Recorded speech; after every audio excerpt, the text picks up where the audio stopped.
कौन से टॉपिक पे? Numericals on the gravitation. किसी को डाउट है जो न्यूमेरिकल्स किए थे उस दिन काफ़ी कम लोग थे। आप लोग रेगुलर क्लास अटेंड कीजिए, आप लोग बेनिफिट रहेगा। आप लोग क्लासेस मिस करोगे उसमें नुकसान आप लोगों का होगा। ठीक है, तो आज हम लोग सेकेंड टाइप के न्यूमेरिकल्स करेंगे। ठीक है, हमारा फर्स्ट फॉर्मूला कौन सा था? F = G × M × M upon R square. अभी देखिए, उसके अलावा हमने एक फॉर्मूला और पढ़ा था। कौन सा पढ़ा था? हमने केपलर लॉ पढ़ा था। ठीक है, तो केपलर लॉ क्या कहता था? हमने ऐसा पढ़ा था, केपलर लॉ KP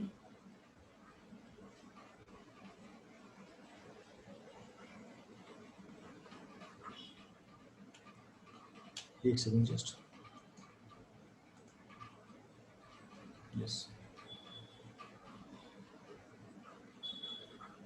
एक बार स्क्रीन वापस रिस्टार्ट करता हूँ। कई बार इसमें समस्या आता है स्क्रीन शेयर करते ही।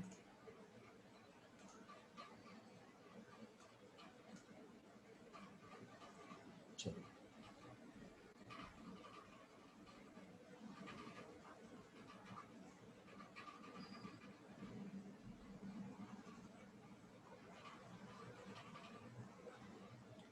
कल भी समस्या है, सेम समस्या। एक मिनट बचो।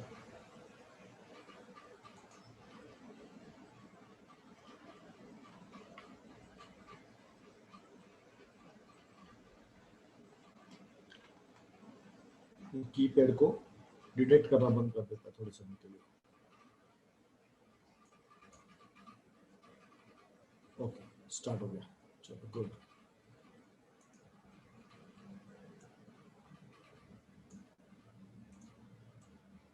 एक नया तो हमने कीबोर्ड में ढूंढा। चलिए, आज हम केपलर लॉ के रिगार्डिंग, केपलर अंकल क्या कहते थे? हमने क्या पढ़ा था कि R³ is directly proportional to T square. तो फिर हमने इक्वल का साइन लिया था, R³ = KP T स्क्वायर। तो हम इसको ऐसे लिख सकते KP = R³ upon T square. तो इसके बेस पे हम लोग कुछ न्यूमेरिकल्स करेंगे। ठीक है, फर्स्ट क्वेश्चन देखो, ए जियो स्टेशनरी सैटेलाइट। किसी को मालूम है जियो स्टेशनरी सैटेलाइट क्या होता है?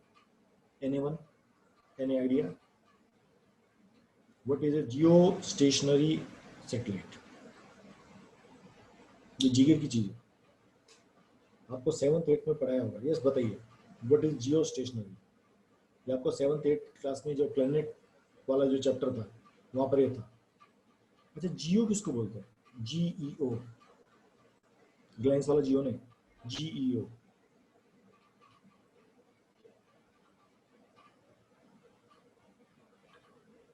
जियो climate wind and speed. What is जियो?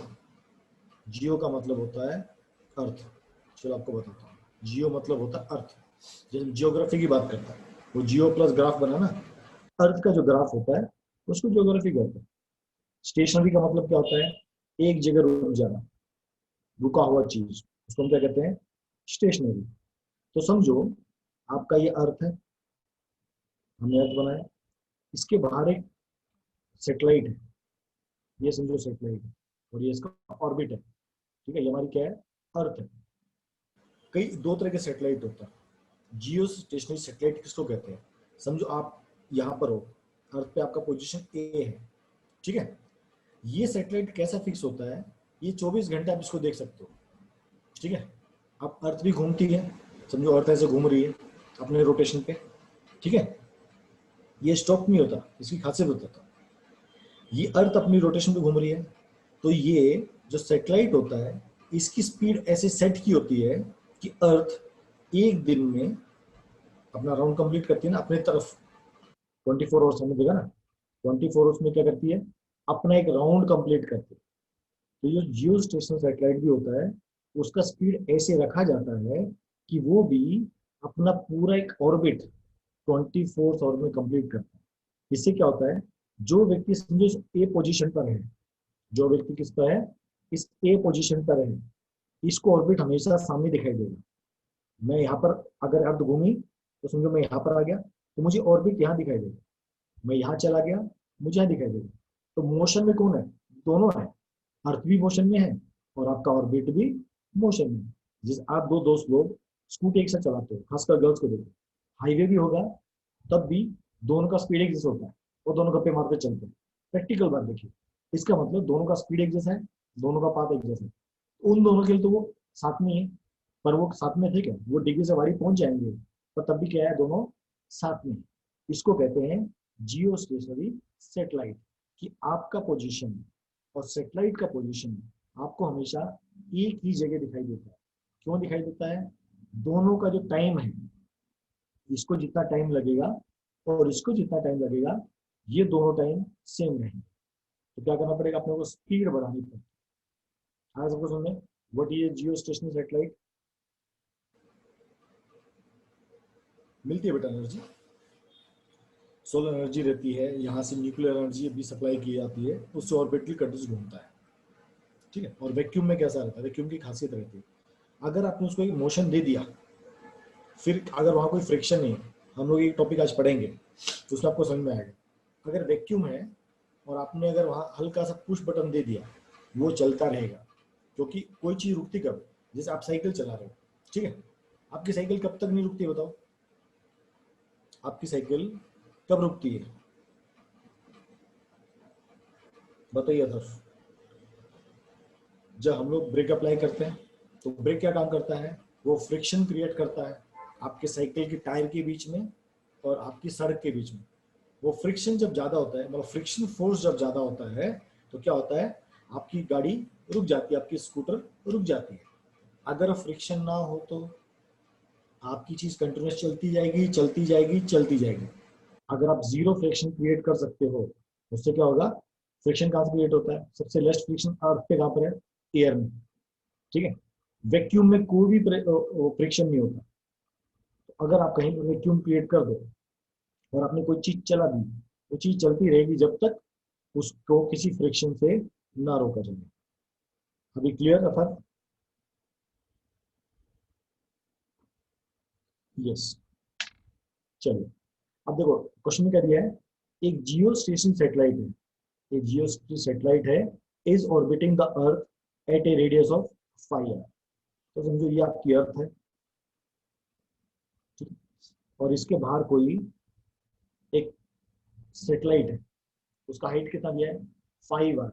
मतलब अर्थ का रेडियस अगर आर है, तो ये रेडियस, ये डिस्टेंस कितना हो गया, 5 आर, ठीक है। Where R is the radius of the earth. तो ये जो समझो ये यहाँ पर एक सेटेलाइट है, चलो हमने एक सेटेलाइट बना दिया यहाँ पर एक सेटेलाइट है, इसका रेडियस कितना है, 5 are.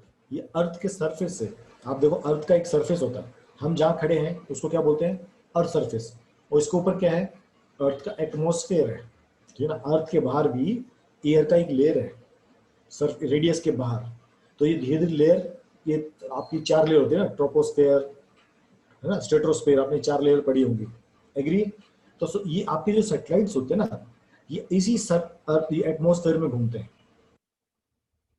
Yes, we are on the crust, ठीक है। तो हम ये जो सैटेलाइट्स होते हैं, ये कहाँ घूमते हैं, एटमोस्फेयर में घूमते हैं। तो ये जो सैटेलाइट है, ये कितने डिस्टेंस पर है, 5 आर, ठीक है। और उसने कहा find the time period for another satellite which is the height of 2 R. तो समझो कोई और सैटेलाइट ऐसा है, यहाँ पर एक सैटेलाइट है, यहाँ दूसरा सैटेलाइट है, इसका जो डिस्टेंस है, वो डिस्टेंस कितना है, इसका यहाँ से डिस्टेंस आपको दिया है 2 आर, मतलब अर्थ का जो रेडियस है उसका 2 टाइम्स, ठीक है। उसने कहा ये जो सैटेलाइट है, ये जियो स्टेशनरी है।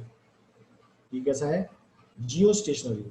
इसका मतलब ये एक राउंड, जब एक राउंड कंप्लीट करेगा तो कितना टाइम लगेगा, 24 आवर्स, क्योंकि अर्थ अपना एक राउंड कितनी देर में कंप्लीट करता है, 24 आवर्स में।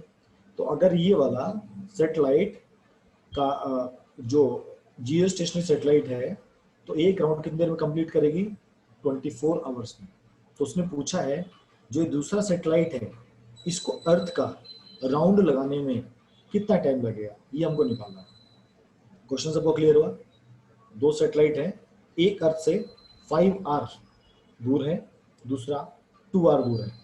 जो फर्स्ट सेटेलाइट है जो 5 आर दूर है, वो जियो स्टेशनरी है, मतलब एक राउंड लगाता है 24 आवर्स में। तो पूछा है जो सैटेलाइट 2 आवर डिस्टेंस पर है उसको कितना टाइम लगेगा, ये हमको निकालना है। एग्री? अभी हम क्वेश्चन जब देखते हैं, हमारा केपलर कांस्टेंट, अब इसको यूज किया जाएगा। तो according to Kepler constant Kp equal to, इसको हम ऐसे भी लिखते हैं, R1 cube upon T1 cube T1 square equal to R2 cube upon T2 square. तो ये चीज कांस्टेंट है। तो अगर आप कभी भी आपको दो कंपेयर करने होते हैं, हम इस टाइप की इक्वेशंस का यूज करते हैं। आज में हम क्या इक्वेशन यूज करेंगे, हम इस टाइप की इक्वेशन यूज करेंगे। ठीक है, अभी हमको देखो R1 दिया है, R1 कितना है 5 आर, ये देखो 5 आर आपको दिया है। ये चीज आपको T1 कितना दिया है 24 आवर्स। ठीक है, 24 आवर्स। आपका R2 कितना है 2 आर, हमको T2 निकालना है। तो इस टाइप के जो क्वेश्चंस होते हैं वहां पर हम लोग केपलर कांस्टेंट यूज करते हैं। आया सबको लॉजिक समझ में? वैल्यू निकाल सकते हैं आराम से। चलिए जी, वैल्यू पुट कीजिए 5 आर अपॉन 2 आर। ठीक, इसको हम थोड़ा रीअरेंज करके और लिखते हैं। पहले ये आपको बताने से पहले आपको थोड़ा रीअरेंज और करके बताता हूँ।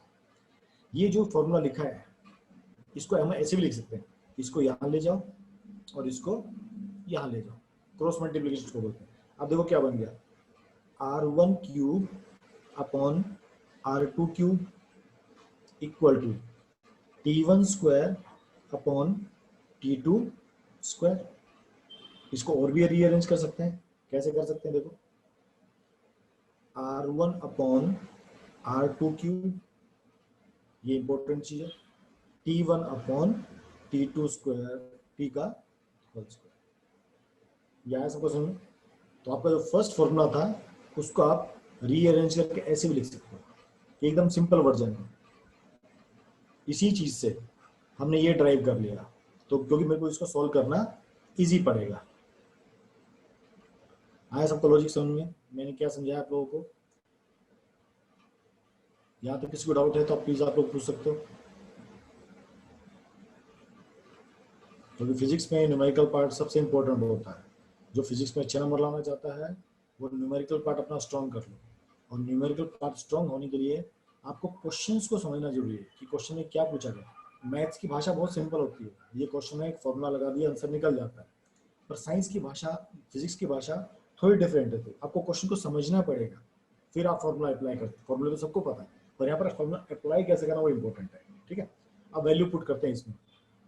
तो R1 की जगह क्या आ गया 5 आर, इसकी जगह गया 2 आर का क्यूब इक्वल टू T1 कितना दिया है 24 आवर्स अपॉन नीचे कितना आएगा, इसको हम ले लेते हैं x, क्योंकि हमको निकालना है भाई कितने घंटे लगेंगे। ठीक है, अभी देखो r से r कैंसिल, ये क्या बन गया 5 into 5 upon 2 into 2 equal to 24 into 24 upon x square. X को यहाँ ऊपर ले जाओ, बाकी सब RHS में शिफ्ट कर दो। तो क्या बन गया x square equal to 24 into 24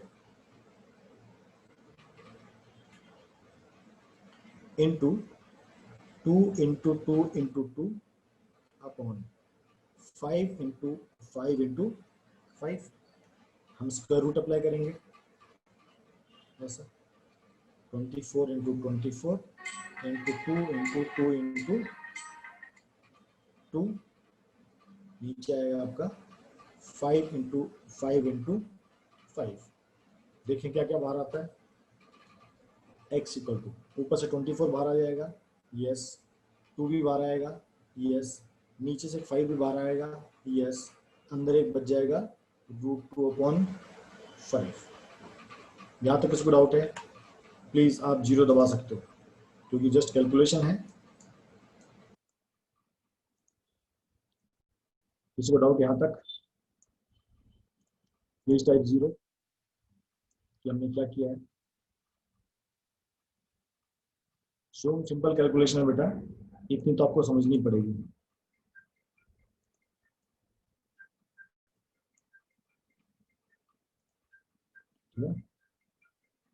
हमने इस 24 में से एक 24 बाहर आ गया, 2 इंटू 2 से 2 बाहर आ गया, ये दो 5 में से एक 5 बाहर आ गया, अंदर एक 2 बचा था और एक 5 बचा था, उसको मैंने ऐसे लिख दिया। ठीक है, x इक्वल टू 24 इंटू 2.5 कितना होता है 0.4, लेकिन मतलब हम कॉम्प्लेक्स चीजों को एकदम सिंपलीफाई नहीं कर सकते। ठीक है, अंदर भी क्या बन गया 0.4। जब 0.4 का आप स्क्वायर रूट करोगे, आप लोग आता है फिर भी सिखाता हूँ। ठीक है, जीरो के यहाँ पर कुछ नहीं है, पॉइंट के अंदर कुछ नहीं है, कोई दिक्कत नहीं, यहाँ पर 0.4 है पर हमेशा पेयरिंग होती है, तो यहाँ जीरो लगा दिया। अब पेयरिंग करो, ये जीरो था तो 0.06 इज 36, 4 बचेगा, ऊपर डबल जीरो आता है, डबल जीरो नीचे आता है, पर आगे करने का जोर नहीं है, तो क्या लिख सकते हो x equal to 24 into 0.4 into 0.6, root 4 का स्क्वायर कितना हो गया 0.6। एक्स इक्वल टू 24 इंटू 0.24 हो गया, इसको आप कैलकुलेशन कर सकते हो, तो 24 इंटू 24 का 6, 1 कैरी 9 8 4 6 7 5, पॉइंट कहाँ पर था यहाँ पर, तो यहाँ लग जाएगा x इक्वल टू 5.76 आवर्स। मतलब जो सेटेलाइट 1 था जो 5 आवर डिस्टेंस पर था उसको 24 आवर लगते थे, और जो सेटेलाइट अर्थ के करीब है मतलब जिसका डिस्टेंस केवल 2 आवर था उसको अर्थ का राउंड लगाने में केवल लगभग पौने 5.75 के आसपास आवर का टाइम लगेगा, मतलब 5 आवर्स 45 मिनट्स के आसपास उसको लगेगा, 5.76 आवर्स। किसी को डाउट, किसी को शक इस क्वेश्चन में? ऐसे न्यूमेरिकल 3 या 4 मार्क्स में पूछे जाते हैं। लॉजिक एकदम क्लियर है, सिंपल फॉर्मूला आपके सामने है, आपको R1 पता है, आपको R2 पता है, आपको T1 भी पता है, आपको सिर्फ क्या निकालना है, आपको केवल T2 निकालना है, और उसके आपका मैथ्स अच्छा होना जरूरी है, मतलब मल्टीप्लीकेशन डिवाइड स्क्वायर रूट, ये बेसिक चीज़ है, ये आप लोगों ने बचपन में पढ़ी है, तो आपको ये चैप्टर बहुत ईजी, फिजिक्स आपका ईजी हो जाएगा। जिसको अभी भी मैथ्स के इन सब चीज़ों में डाउट है, प्लस माइनस कैसे करना है, डिवाइड है, स्क्वायर रूट है, अगर उसका कच्चा है तो रिक्वेस्ट उसको पक्का कर लो, ये तो ये चीज़ आपको बहुत तकलीफ देंगी। फिजिक्स मतलब दूसरा मैथ्स है, एग्री करते हो मेरी बात को? और फिजिक्स में बहुत ज़्यादा स्कोरिंग है अगर इसको आप ढंग से करोगे तो। चलिए next question, two satellites of a planet having time period 32 days and 256 days, मतलब आपको टाइम पीरियड दिया है, तो T1 इक्वल टू 32 days, ऐसे क्वेश्चन पढ़ के हमको समझना है। T2 इक्वल टू 256 days, और क्या कहा, the radius of the orbit of the four मतलब पहले वाले का, इसका आपको R1 क्या दिया है, दैट इज R, उसमें बोला R2 फाइंड आउट करना है, R2 का हमें फाइंड आउट करना है, तो सेम वही फॉर्मूला R1 अपॉन R2 का cube equal to T1 upon T2 का क्यूब। चलो मेरे को फटाफट आंसर निकाल के दिखाओ, ये होगा R, ये कितना हो गया R2 का क्यूब इक्वल टू 32 अपॉन 256 का स्क्वायर। चलिए बताएंगे क्या आंसर आएगा।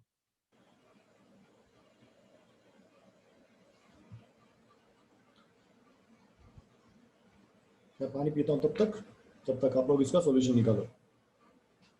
ये सॉल्यूशन सामने दिया है, बट आप लोगों को देखना है कि आपका करेक्ट है क्या। R2 निकलेगा 4 टाइम्स ऑफ R,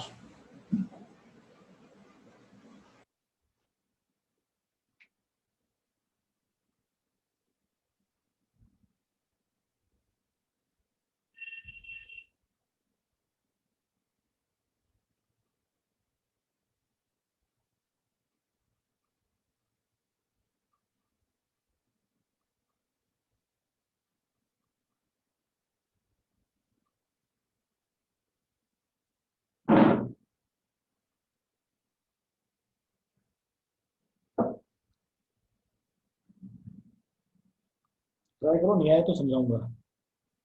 ठीक है, प्रैक्टिस एक बार, ट्राई पक्का करो।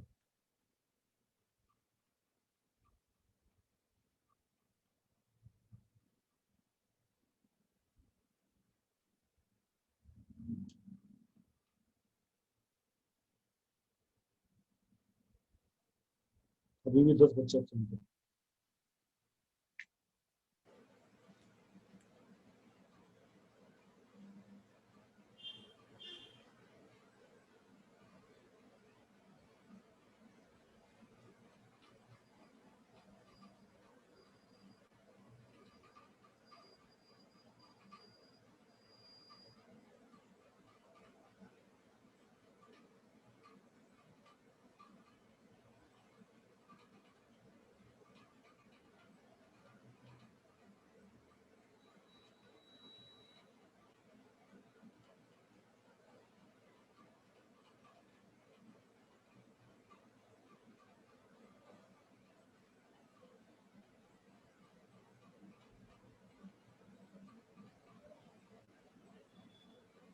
है किसी का?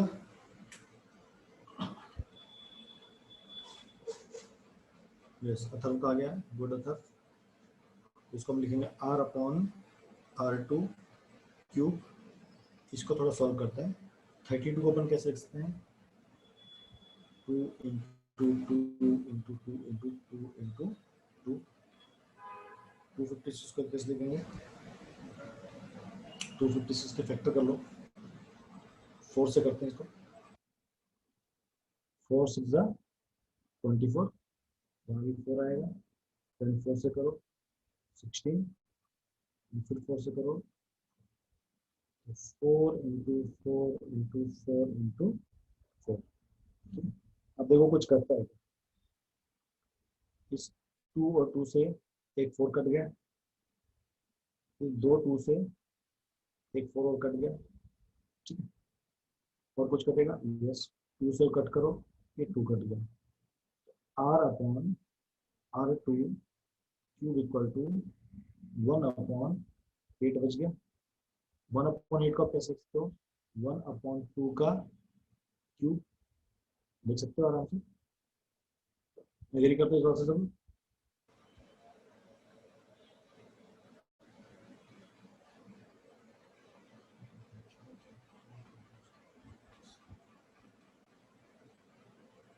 हाँ बिल्कुल, 250 वो भी आपका करेक्ट है जो आप बोल रहे हो। अब हम क्या करेंगे, इसकी पोजीशन थोड़ी चेंज कर देंगे ऐसा। तो क्या बन जाएगा? r2 upon r cube equal to 2 cube, तो क्यूब से क्यूब कैंसिल, तो r2 equal to twice of r। 2 और आना चाहिए, 4r क्यों आ रहा है? अर्थात आपका कितना है? 4 आ रहा है, 2 आ रहा है?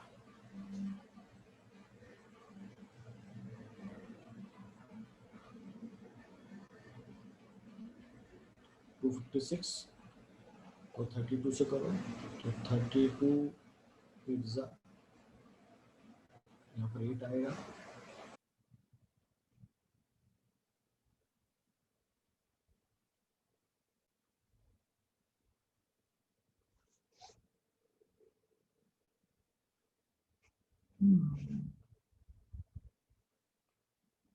और कैसे आएगा?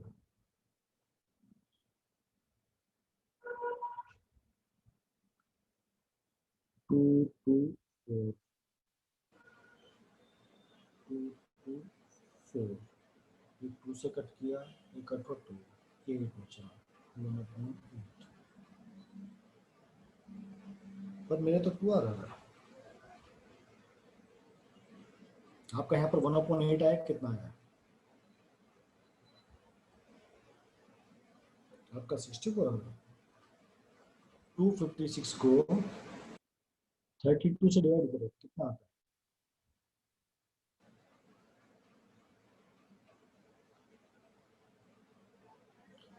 अच्छा अच्छा अच्छा, ऊपर स्क्वायर भी है ना, ऊपर स्क्वायर भी है।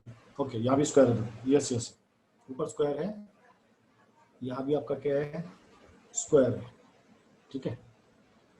तो ये बन जाएगा आपका 2 की पावर 6, ये बनेगा 2 की पावर 6। यहाँ भी स्क्वायर आएगा, यहाँ 2 की पावर 6 आएगा, यहाँ पर क्या बनेगा?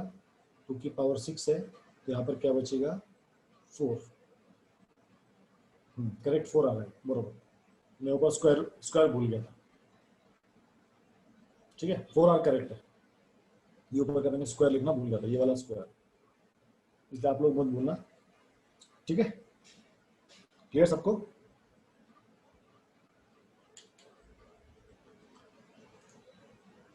आगे चले नेक्स्ट क्वेश्चन पे।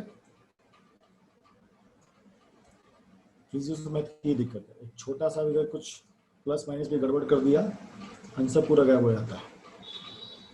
नेक्स्ट वैसे क्वेश्चन है, the distance of earth from the sun is half the present value.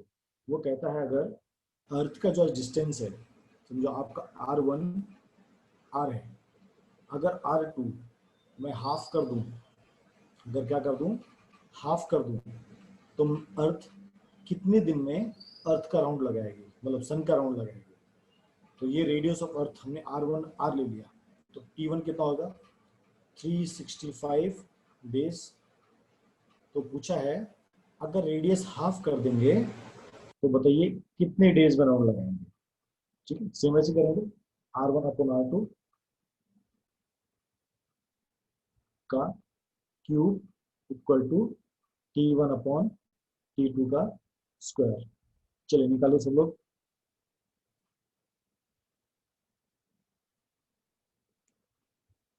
Answer 129 आएगा इसका, सब लोग सॉल्व करो। आपको T2 का वैल्यू निकालना है।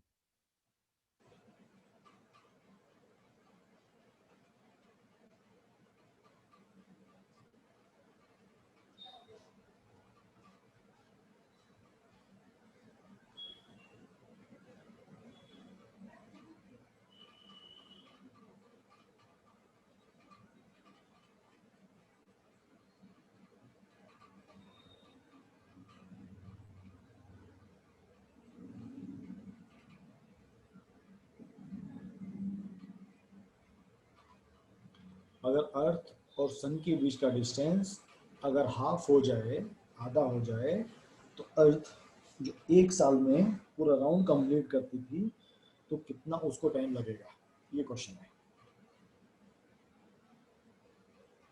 इसको ऐसे लिखते हैं, R upon 2 cube equal to 365 upon T2 का स्क्वायर। तो 2 ऊपर चला जाएगा यहाँ पर, तो क्या बन जाएगा, 2R अपॉन R का cube equal to 365 upon T2 का स्क्वायर। R से R कैंसिल, क्या बच गया, 2 की पावर 3 मतलब 8। ठीक है, अब इसका लिखते हैं 365 इंटू 365 अपॉन T2 का स्क्वायर इक्वल टू 8। 8 को नीचे ले आओ, इसको वहाँ ले जाओ, तो देखो कैसे बन जाएगा, T2 square equal to 365 into 365 upon 8। 8 को अपन लिखते 2 इंटू 2 इंटू 2। ठीक है, जब मैं स्क्वायर रूट अप्लाई करूंगा तो T2 equal to under root 365 into 365 2 into 2 into 2। T2 क्या बन गया, ऊपर से 365 बाहर आएगा, नीचे से 2 बाहर आएगा, और नीचे क्या बच जाएगा, √2। इसको रेशनलाइज कर दो, √2 अपॉन √2। तो T2 equal to 365 √2 upon 2 into 2 4। तो T2 इक्वल टू डिवाइड करेंगे तो 9 जा 1.25 और √2 की वैल्यू 1.414। तो T2 की वैल्यू आ जाएगी 129 डेज के आसपास अप्रोक्स। आया समझ में? किसी को डाउट? किसी को डाउट हो तो पूछ सकते हो आप लोग। एक एक स्टेप करते चलेंगे, कोई गड़बड़ नहीं करेंगे मेरी तरह, तो आप लोग समझ जाओगे।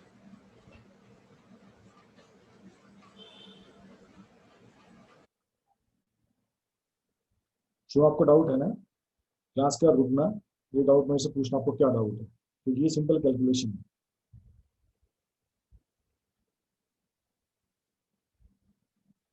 बाकी लोगों को क्लियर, शुभम के अलावा और किसी को डाउट है कि कैलकुलेशन पार्ट हमने कैसा किया है, √2 कैसे आया है? ये देखो नीचे 3 2 है ना, एक जब रूट स्क्वायर रूट लगता है तो 2 × 2 का पेड़ बाहर आ गया, नीचे क्या बच गया, √2। ऊपर भी देखो 365 दो बार है, तो एक 365 बाहर आ गया, रूट से बाहर निकलता ना। एग्री? या फिर से समझाऊं, 365 × 365 अपॉन 2 × 2 × 2, ये बाहर निकलेगा, ये बाहर निकलेगा, सिर्फ √2 बच जाएगा। ठीक है सर, 8 कैसे आया, ये देखो, या r से r कैंसिल, 2 का क्यूब क्या होता है 8, तो ये जो वैल्यू बची ये मैंने कहाँ लिख दी, यहाँ पर लिख दी, =8। और किसी को डाउट?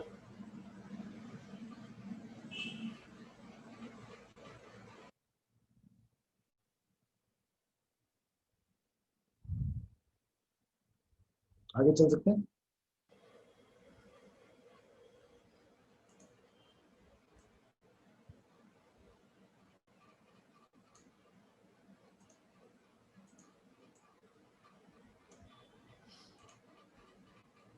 चलिए, the distance of the planet Jupiter from the sun is 5.2 times of the earth. इसका मतलब ये है, अगर मेरा R1 R है तो मेरा R2 क्या हो गया, 5.2 R। मेरा अर्थ का सन से अगर मैं डिस्टेंस, ये अगर मेरा सन है, ये मेरी अर्थ हो गई, तो ये मेरा क्या हो गया, जुपिटर हो गया। यहाँ पर आपका जुपिटर आ गया, यहाँ पर आपकी अर्थ आ गई, ये आपका सन। अगर ये डिस्टेंस R है तो जुपिटर का और सन का जो डिस्टेंस है दैट इज 5.2 R, ठीक है ना, 5.2 times of the earth. Find the time period of the revolution of the Jupiter around the sun in years पूछा है। तो हमारा T1 कितना है भाई, 1 ईयर। अर्थ को कितना टाइम लगता है, 1 साल। हमको T2 निकालना है, चलिए निकाल ली फटाफट। इस बार इसको हम ऐसे लिखते हैं R2/R1²। आप इसको उल्टा भी लिख सकते हो, और ये हो जाएगा T2/T1 का स्क्वायर, ये क्यूब आएगा। ठीक है, R2/R1 भी लिख सकते हो और R1/R2, तो दोनों तरफ चेंज करना। अगर लेफ्ट हैंड में R2/R1 लिखा है तो राइट साइड में भी T2/T1 लिखना। चलिए बताइए कितना आंसर आता है आप लोगों का।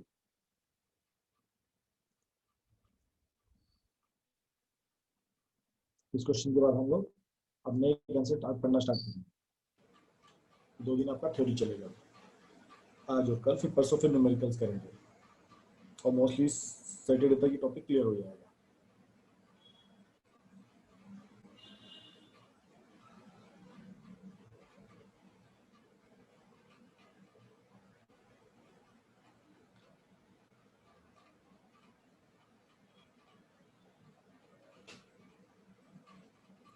चलिए बताइए क्या वैल्यू आएगा।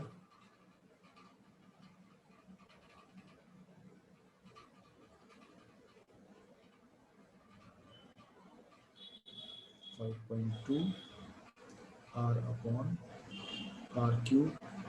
इक्वल टू T2 निकालना है, नीचे 1 स्क्वायर, R से R कैंसिल, क्या बन गया 5.2 into 5.2 into 5.2 equal to T2 square. ये बन जाएगा √5.2 into 5.2 into 5.2 equal to T2। एक 5.2 बाहर आ गया, एक अंदर बच गया 5.2। इसका स्क्वायर रूट निकाल सकते हो 5.2 का।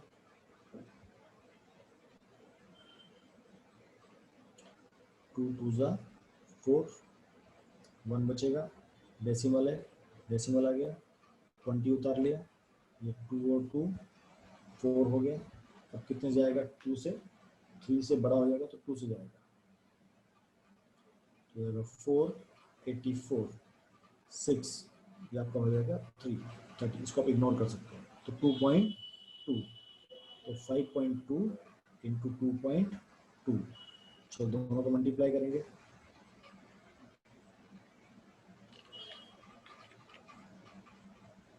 2.2, 4 10 10 4 4 4 1 1 पॉइंट कहाँ लगेगा? यहाँ पर।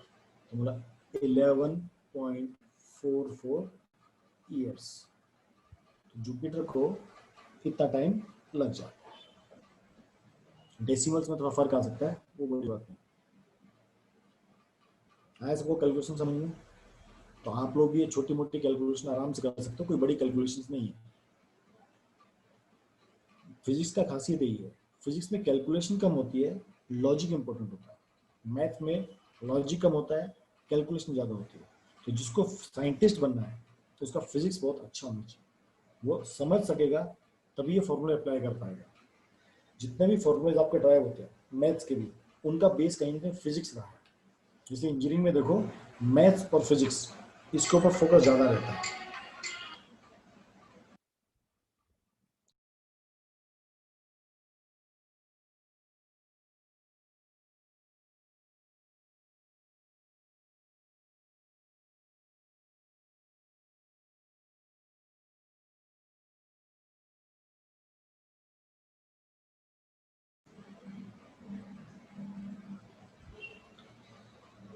ओके, चला आगे चला। तो ये चार न्यूमेरिकल्स थे हमारे किसके ऊपर? Kepler constant. तो केपलर कांस्टेंट में इसी तरह के आपको न्यूमेरिकल्स आते हैं। ये देखो चार चीज होती है, R1 R2 T1 T2। इसमें से तीन आपको मिलेंगे हमेशा, आपको एक निकालना है। मतलब आपको सिर्फ कैलकुलेशन करेक्ट करना है। कैलकुलेशन करेक्ट हो गया, समस्या आपको नहीं आएगा। आगे चले टॉपिक पे भी, आधे घंटे और पढ़ेंगे, ठीक है। न्यूमेरिकल पार्ट अपना खत्म हो गया। ओके, हम आज कॉन्सेप्ट पे चलते हैं, ठीक है। अभी हम लोगों ने क्या पढ़ा? अभी हम लोगों ने क्या पढ़ा था? क्या पढ़ा? नो सर मतलब सर इस 9 का रिवीजन मतलब ये रिवीजन क्लासेस नहीं है, मैं आपको पहले क्लियर बताया, ये आपके रेगुलर क्लासेस है। आपके भी दो रेगुलर क्लास चल रही है, एक मैथ की मतलब एक फिजिक्स की और दूसरी बायो की। रिवीजन क्लास, ये चैप्टर खत्म हो जाएगा, फिर मैं फोर्स लॉ एंड मोशन का रिवीजन स्टार्ट करूँगा। तो टॉपिक अपने लिए इसको हम खत्म करेंगे। सर कब लेने वाले हैं? सर वन डाउन, यस आप पूछिए।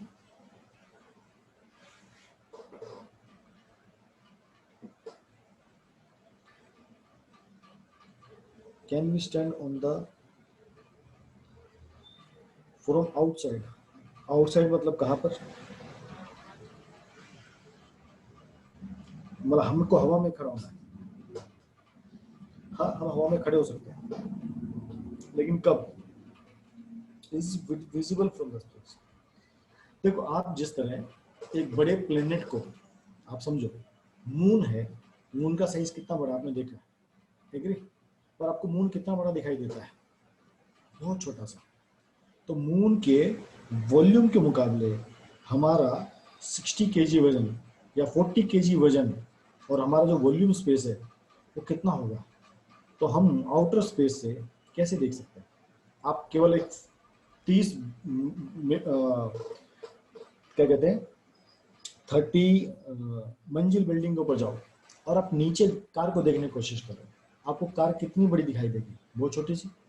आपको जो एयरप्लेन दिखता है ऊपर उड़ता हुआ, आपको देखो छोटा दिखता है, आपको लगता है ऐसे हाथ में ऐसे पकड़ लूंगा मेरे हाथ में आ जाएगा। पर एक्चुअल में जो जमीन पे होता है, क्या उसको देख सकते हो? नहीं देख। आप उसको पकड़ सकते हो? नहीं पकड़ सकते। उसी तरह जो मास और वॉल्यूम होता है ये बहुत इफेक्ट करता है। आपको ऊपर से बुर्ज खलीफा दिख जाएगा, बरोबर है, ऊपर, क्योंकि उसकी हाइट बहुत बड़ी, बहुत ऊंची हाइट पर है। पर हमारा जो हाइट है वो हार्डली 1-2 मीटर के ऊपर, 1.5 मीटर से ऊपर तो हमें से कोई भी नहीं है। तो इसलिए अगर हमको कोई बहुत ऊपर से देखना चाहेगा तो हमको नहीं देख पाएगा। और हम अर्थ के सरफेस पे तो खड़े हैं, इसको आप सरफेस ही बोलते हैं, एटमॉस्फेयर अलग है। मतलब आप अर्थ के ऊपर ऊपर जाओगे, ओके दैट्स मीन जैसे Neil Armstrong stood on the moon surface, वैसे क्या हम खड़े हो सकते हैं अर्थ के ऊपर बाहर से?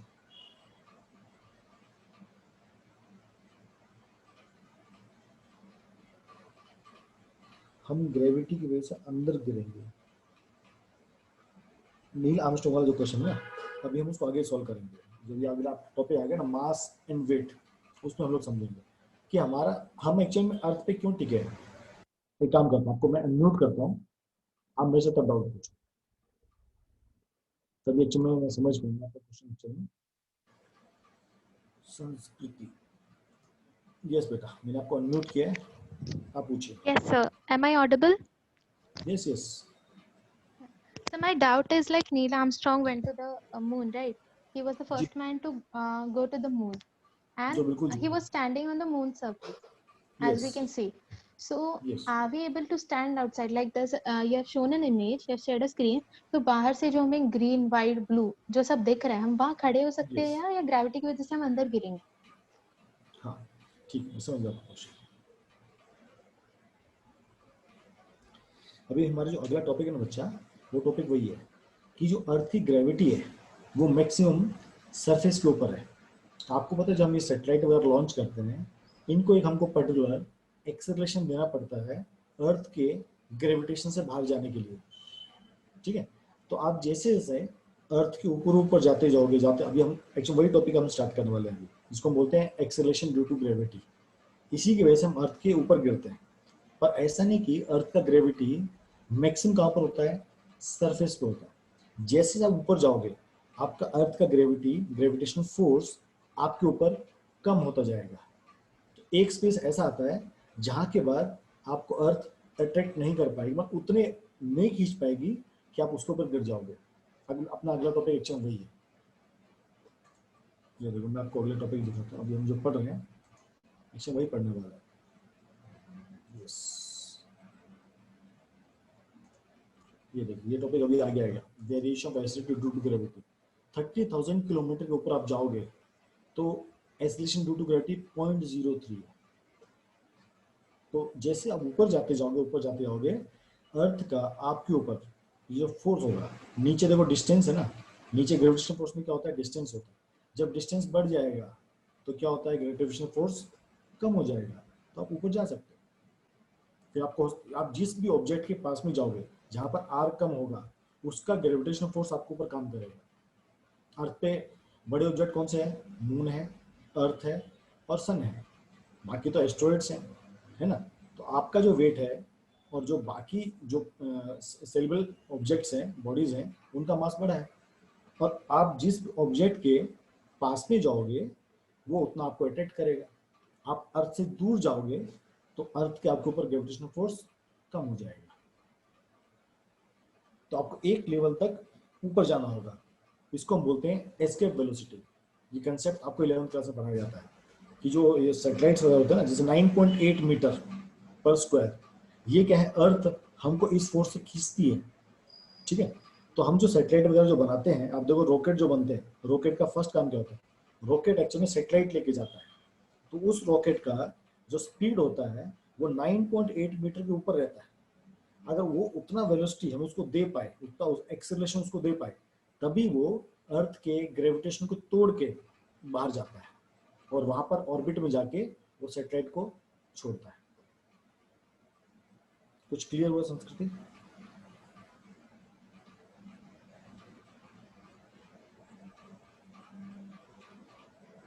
अभी हम टॉपिक पढ़ेंगे ना, इसमें आपको और भी क्लियर होगा, ठीक है।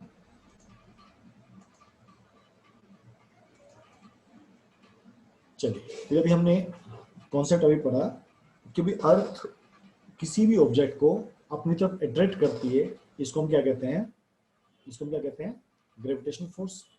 तो एक क्वेश्चन उठता है, न्यूटन अंकल ने क्या कहा था, न्यूटन का थर्ड लॉ क्या है, ग्रेविटेशनल फोर्स है 9.8 न्यूटन, शुभम, ठीक है। न्यूटन का थर्ड लॉ क्या कहता है, what is Newton third law?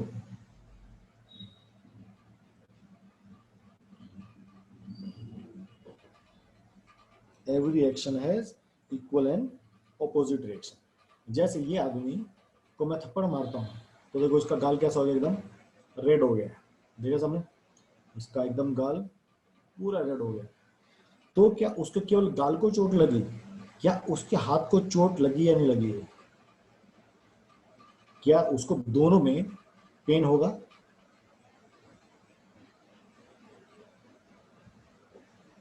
बरोबर ना, उसको गाल पे भी लगेगी और मारने वाले को भी लगती है। पिक्चरों में होता है सिर्फ हीरो को नहीं लगती, गुंडों सबको लगती है। बरोबर, लेकिन एक्चुअल में ऐसा नहीं होता। आप जिस चीज को भी मारोगे आपको उतना इक्वल फोर्स से रिएक्शन आता है। तो एक क्वेश्चन है भाई, जब मैंने अर्थ ये मतलब मैंने ऊपर से, जैसे मैं एक 30 मंजिल की बिल्डिंग पर हूँ, वहां से मैंने पत्थर फेंका, ठीक, मैंने पत्थर छोड़ा, मैंने सिर्फ पत्थर छोड़ा। अब क्या है, अर्थ क्या कर रही है, इसको अपनी तरफ अट्रैक्ट कर रही है, भाई ये इसकी तरफ गिरे। तो आप देखते हो नॉर्मल क्या होता है, पत्थर अर्थ की तरफ जाता है, ठीक है। और न्यूटन अंकल क्या कहते हैं, वो कहते हैं भाई every action has equal and opposite reaction. तो जिस तरह ये अर्थ इस स्टोन को अपनी तरफ अट्रैक्ट करती है, तो भाई ये स्टोन भी तो अर्थ को अट्रैक्ट करेगा, हाँ या ना? लॉजिक करेक्ट है। न्यूटन अंकल तो ये कहते हैं every action has equal and opposite reaction. तो जिस तरह पत्थर अर्थ की तरफ आ रहा है क्योंकि अर्थ उसको अट्रैक्ट कर रही है, तो भाई पत्थर भी तो अर्थ को अट्रैक्ट करेगा, तो अर्थ को भी ऊपर उठ के जाना चाहिए। तो वाई वी कैन नॉट सी, कोई लॉजिक बता सकता है कि भाई अर्थ ऊपर उठ के क्यों नहीं जा रही पत्थर की तरफ? है किसी के पास कुछ लॉजिक? मस्त है ना, मतलब फिजिक्स है ही ऐसा जहां पर आपको हर चीज सोचने पर मजबूर करेगा। ऐसा क्यों होता है बताइए, है किसी को? बिकॉज ऑफ द मास, एकदम करेक्ट बात। तेजस बहुत समझदार हो गया, ठीक है, एक सही जवाब दिया तेजस ने, बिकॉज ऑफ द मास। क्योंकि हमने क्या पढ़ा है, न्यूटन अंकल ने सेकंड लॉ में क्या कहा था, न्यूटन अंकल के बहुत सारे लॉ काम आते हैं। फर्स्ट लॉ में तो क्या बोल दिया भाई, every action has equal and opposite reaction, एकदम सही बात। और सेकंड लॉ में न्यूटन ने क्या कहा, force equal to mass into acceleration, ये हम चैप्टर 2 में पढ़ते हैं, ठीक है। Force equal to mass into acceleration, इसका मतलब एक्सेलरेशन किसके ऊपर डिपेंड करता है, फोर्स अपॉन मास, ठीक है। अब देखो, अब यहाँ पर acceleration is inversely proportional to mass, हम कह सकते हैं सिर्फ समझाने के लिए, acceleration is inversely proportional to the mass. तो अगर मास बहुत ज्यादा है तो एक्सेलरेशन बहुत कम होगा। उसी तरह अगर आपका मास बहुत कम है तो आपका एक्सेलरेशन बहुत ज्यादा होगा। ये बात एग्री करते हो सब लोग? ये बात सब लोग एग्री करते हो? हाँ तो भाई अब कितना होगा वो निकालते हैं, ठीक है। अपने को बताना भाई कितना होगा वो भी निकालते हैं। इसलिए क्योंकि मास ऑफ अर्थ, एक मास ऑफ अर्थ, जो मास बोलते हैं mass of earth, mass of earth is very very very very big than mass of the stone। इसीलिए acceleration of earth is very very very less than acceleration of stone। अब वो कितना होता है वो हम निकाल सकते हैं, सिंपल सी बात है। Acceleration equal to force upon mass. आपका फोर्स कितना होता है नॉर्मली 9.8 न्यूटन। अगर 1 kg का पत्थर है, जैसे हमने फॉर्मूला था ना हमारा, F equal to G into M1 M2 upon R square, जब हम इसमें सारी वैल्यूज पुट करते हैं ना, जी की value 6.67, mass of the earth, mass of the stone 1 kg हमने लिया था, याद आया सबको, और ये रेडियस ऑफ द अर्थ, तो एफ कितना निकला था हमारा 9.8 न्यूटन। अब ए इक्वल टू फोर्स कितना है 9.8, मास ऑफ अर्थ कितना है, पहले स्टोन का निकालते हैं, ठीक है। मान लो स्टोन 1 kg का है, स्टोन कितने का है 1 kg का है, तो एक्सेलरेशन कितना आ गया 9.8 मीटर पर सेकेंड स्क्वायर। इसका मतलब किसी भी पत्थर को आप ऊपर से सिर्फ छोड़ दो, तो जो पत्थर समझो आपने इस साइड से छोड़ा तो ये पत्थर नीचे नीचे ऐसे आएगा, तो इसका जो एक्सेलरेशन होगा दैट इज 9.8 मीटर पर सेकेंड स्क्वायर। इसका मतलब ये 1 सेकंड में कितना डिस्टेंस कवर अप करेगा 9.8 मीटर, हर सेकंड में 9.8। एग्री करते हो इस बात में? अब हम ये हमने किसका निकाला, ये स्टोन का निकाला, एक्सेलरेशन किसका है स्टोन का है। हम अर्थ का निकालते हैं, तो अपने को दोनों चीज क्लियर हो जाएगा। यहाँ पे समझा सबको क्या हमने क्या किया? यहाँ पे सब लोग क्लियर है?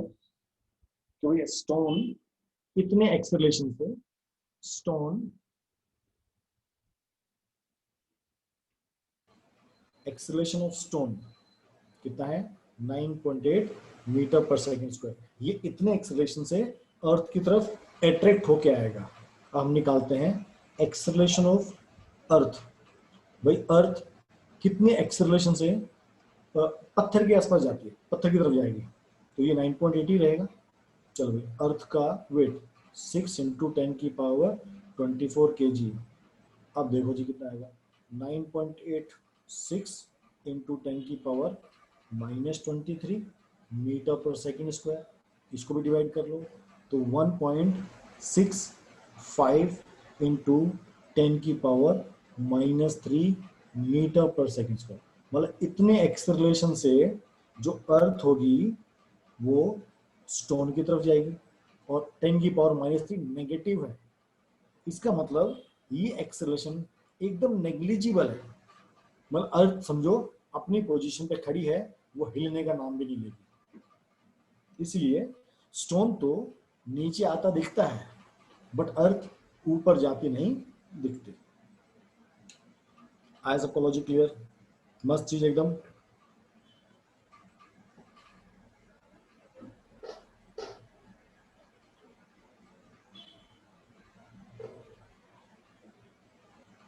किसी को डाउट है इस कंसेप्ट में? इसका तो ये फिजिक्स में हर चीज का बेस होता है। पहले हमने देखा कि ग्रेविटेशनल फोर्स होता है, फिर हमने क्या पढ़ा, भाई दोनों तरफ फोर्स बराबर होना चाहिए, वो बात भी सही है, पर एक्सेलरेशन दोनों का अलग होगा, ये भी हमने देख लिया।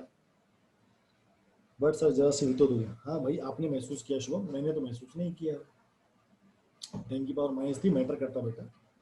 जैसे किसी अरबपति खरबपति के पास जितना पैसा है और तुम्हारे पास एक पैसा है, तो एक पैसे की वैल्यू और मिलियंस ऑफ डॉलर्स की वैल्यू, तो तुम्हारा और उसका मनी का रेशो खुद समझ जाओ कितना बड़ा है।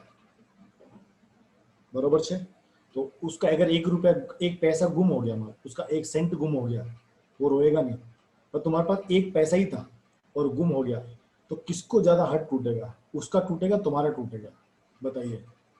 तुम्हारा एक पैसा था, चला गया, उसका मिलियंस ऑफ डॉलर्स में से एक पैसा चला गया, दिल आपका टूटेगा। उसी तरह पत्थर के ऊपर एक्सेलरेशन ज्यादा दिखता है, अर्थ के ऊपर एक्सेलरेशन दिखता ही नहीं है, नेग्लिजिबल होता है। चले आगे, एग्री सब लोग? चलिए गुड।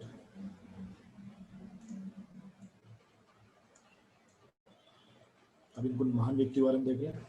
चलिए जी, अभी हमने ये पढ़ा था कि भाई जब कोई व्यक्ति या कोई ऑब्जेक्ट ऊपर से नीचे गिरता है तो अर्थ उसको अपनी तरफ अट्रैक्ट करती है। ठीक है, अभी मैंने पत्थर जस्ट लिया और छोड़ दिया, इसको क्या बोलते हैं? किसने गेम के बारे में सुना है? क्या गेम होता है? What is this game? इसको क्या कहा जाता है? किसको पता है इसका नाम?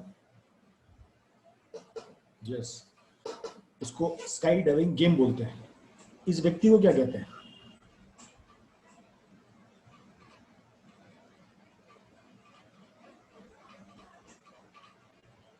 इसको स्काई डाइवर या बंगी जंपिंग कहते हैं। एकदम सही बात, तो बहुत समझदार है। ठीक है, तो बंगी जंपिंग क्या करता है? वो अपने आप को एकदम फ्री छोड़ देता है, उसको किसी से धक्का नहीं दिया पीछे से, वो जस्ट क्या करता है, अपने आप को गिरा देता है और एकदम फ्री मोड में घूमता है। तो जब भी कोई बॉडी या ऑब्जेक्ट अर्थ की तरफ आता है, अंडर सिर्फ ग्रेविटेशनल फोर्स, मतलब बाकी कोई धक्का नहीं दिया, इसमें कोई push, no other acting force. इसका मतलब क्या है? कोई और फोर्स नहीं होना चाहिए, इवन अर्थ का भी फोर्स, मतलब इवन एयर का भी फोर्स नहीं होना चाहिए। इसको हम क्या कहते हैं? Free force. ये क्वेश्चन कई बार पूछा जाता है। इसमें सबसे इंपॉर्टेंट लाइन क्या है? With no other force acting on it. जब भी कोई बॉडी किसी हाइट से अर्थ पर गिरती है due to gravitational force, bracket with no other forces acting on it, इसको हम क्या कहते हैं? इसको हम कहते हैं फ्री फॉल। शो मैंने कभी ट्राई नहीं किया कि इसमें झटका लगता नहीं लगता है। एक लेवल पे वो तो उसको पैर में क्यों बांधा है? ताकि वो एकदम जाए जमीन पे ना गिरे। उसको पर जब तक उसकी रस्सी इतनी लंबी है तब तक उसको झटका नहीं लगता है। हम उसकी बात कर रहे हैं, वो जस्ट ऊपर से गिरा, उसको छोड़ दे, पत्थर ऊपर से गिराओ, उसके ऊपर कोई धागा नहीं बंधा ना, वो जस्ट गिर रहा। अभी हम वो केस स्टडी करेंगे। तो अभी एक सोचने वाली बात क्या आती है, एक सोचने वाली बात आती है, भाई एक शुभम है जो थोड़ा हेल्दी है, और एक विशाल है जो थोड़ा अनहेल्दी है, मतलब थोड़ा हल्का फुल्का है। दोनों को ऊपर हेलीकॉप्टर पे चढ़ा दिया है ना, दोनों को यहाँ पर एक ऊपर बिल्डिंग पे ले गए, और यहाँ से इनको धक्का दे दिया। यहाँ से हमने किसको धक्का दिया, शुभम राले को धक्का दे दिया इधर, और इधर से हमने विशाल को धक्का दे दिया।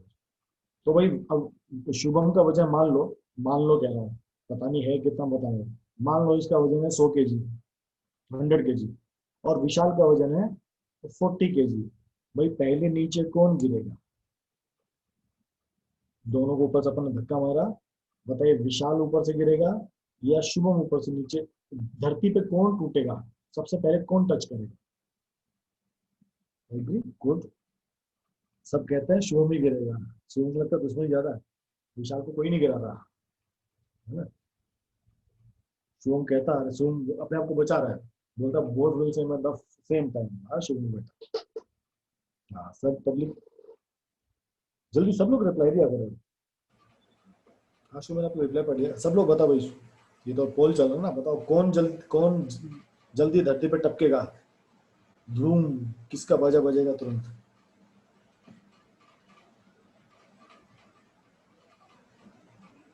ये भूमिका कहती शुभम, कोई है विशाल का वोटर, विशाल है, विशाल अपना बारे वोट नहीं कर रहा। विशाल भाई तू गिरेगा, शुभम जल्दी गिरेगा, बताओ कौन जल्दी गिरेगा।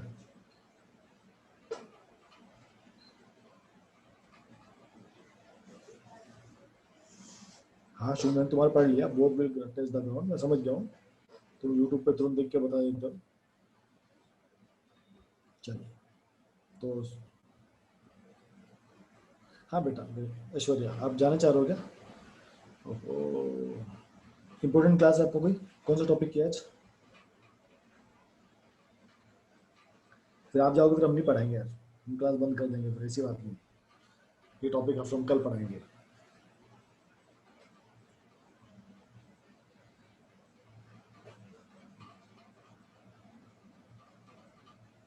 ठीक है, अभी ऐश्वर्या क्लास है तो हम क्लास ऑफ करेंगे।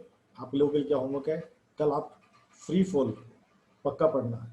और गैलीलियो ने एक एक्सपेरिमेंट किया था, आप लोगों ने पीसा की लीनिंग, उसको तो पढ़ा ही होगा है ना, this is leaning building of the पीसा, ठीक है। ये क्या उसने एक्सपेरिमेंट किया था, ये आपको पढ़ना। उसने एक हैवी बॉडी लिया था और एक उसने छोटा बॉडी लिया था, दोनों को उसने ऊपर से डाला था, ठीक है। और उसको रॉबर्ट गोयल, ये रॉबर्ट करके एक व्यक्ति थे, इस कंसेप्ट को आप लोग कल पढ़ोगे, ये आपका homework, leaning tower of Pisa, yes, ठीक है। तो अभी मैंने जो आपको पढ़ाया उसके ऊपर आपको शॉर्ट नोट लिखना है।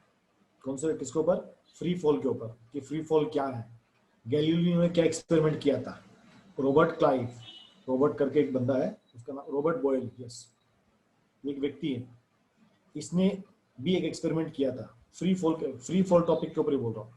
आपका होमवर्क आपको समझा, what is free fall, free fall क्या होता है, क्या दो ऑब्जेक्ट एक ही साथ नीचे गिरेंगे क्या, या अलग अलग टाइम पे गिरेंगे, और गैलीलियो ने क्या एक्सपेरिमेंट किया, एंड रॉबर्ट बॉयल ने क्या एक्सपेरिमेंट किया। आपको इसके बारे में एक शॉर्ट नोट लिखना है, ठीक है। आप लोग अटेंडेंस दे सकते हो, ये आपका होमवर्क है, मैं अपडेट करूंगा आपको, ठीक है, यस।